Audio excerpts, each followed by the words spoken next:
Jimmy Kimmel did not invite Stormy Daniels onto his show as though she were just another tabloid headline. He welcomed her as someone directly connected to a story that Donald Trump had spent years trying to shape and dispute. The audience expected comedy. After all, it was a late-night show, and the subject itself often seemed stranger than fiction. And we did get some details. We got some very unnecessary details.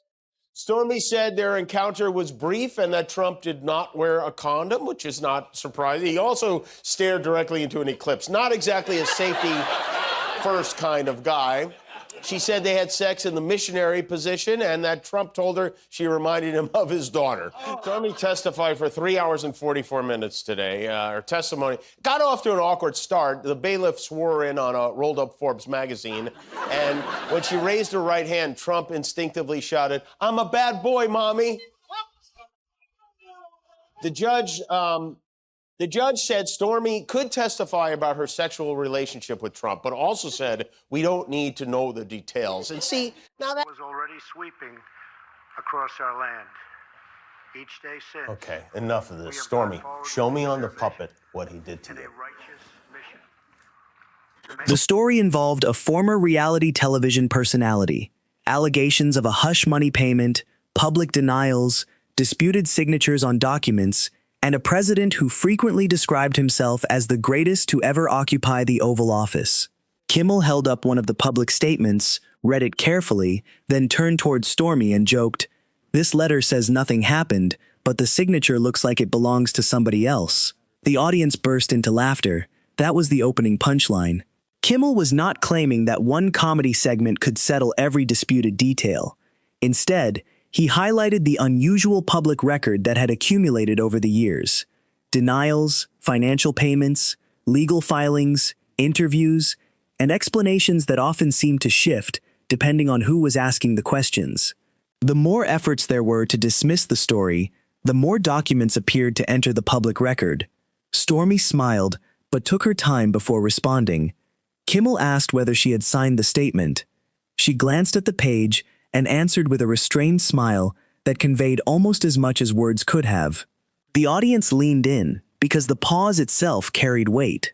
The moment was no longer just about what she was willing to say, it was also about what the surrounding paperwork appeared to suggest she could not openly discuss. Kimmel then displayed 3 words on the screen: denial, money, motive. He pointed first to denial, referencing Trump's repeated rejection of the alleged affair. Next came money, accompanied by a reference to the publicly reported payment involving Michael Cohen.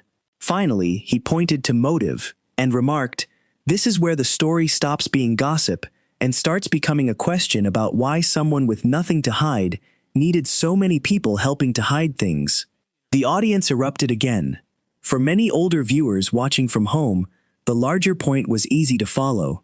They had witnessed political scandals before. They had seen influential figures deny allegations, delay explanations, and rely on attorneys to speak on their behalf. What made this situation stand out was that the documentary record continued to grow even as the explanations evolved.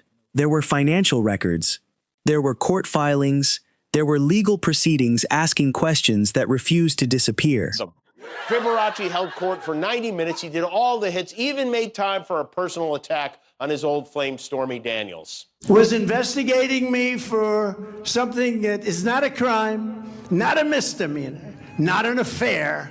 Stormy Daniels continued making public appearances, while Trump consistently maintained that the allegations were false, even as the controversy remained part of the national conversation. At one point, Kimmel displayed an imagined version of how Trump might respond, labeling Kimmel a loser, Stormy a liar, the case a witch hunt, and the media corrupt. Kimmel calmly looked at the screen, folded the paper, and joked, "Thanks for writing the introduction to our next segment." The audience exploded with laughter. That became the second major punchline. Trump, Kimmel suggested, wanted the conversation to revolve around personal attacks. Kimmel instead redirected it toward the underlying claims. If nothing had happened, why did the issue continue generating such intense responses? If the payment carried no significance, why had it produced so many legal disputes? If the controversy truly did not matter, why did each attempt to put it to rest seem to draw even greater attention? The mood shifted when Stormy Daniels spoke more seriously. She said one of the biggest misconceptions was that people believed the payment had been about money or publicity. From her perspective, the experience felt much darker. Becoming caught in the orbit of a powerful political figure, she explained, could make an ordinary person feel overwhelmed and powerless almost overnight. The room grew noticeably quieter. Kimmel nodded before saying, "That's the part people forget when everything gets reduced to jokes. A scandal may seem entertaining from a distance, but behind the headlines are families, lawyers, courtrooms, threats, and real people dealing with real consequences." He then delivered the line that brought the studio to a standstill. Donald Trump calls himself the greatest president of all time, but history's greatest presidents don't need lawyers explaining why silence was worth $130,000. For a brief moment, no one reacted. Then the applause swept through the room. Kimmel waited for the audience to settle before continuing. He argued that greatness is not measured by the volume of someone's denials, but by their willingness to accept accountability. Can a leader answer difficult questions directly? Can they acknowledge uncomfortable truths? Can they accept legal scrutiny without turning every courtroom appearance into a campaign event? Another imagined Trump response appeared on the screen, more forceful than the first. Kimmel glanced at it but declined to read the entire statement. Instead, he pointed toward the display and quipped, "That's not a rebuttal. That's a smoke alarm yelling at the fire department." The audience rose to its feet. By the end of the interview, Kimmel and Stormy Daniels had not treated the controversy as cheap tabloid entertainment. Instead, they framed it as a discussion about public accountability, legal records, and the difference between political messaging and documented events.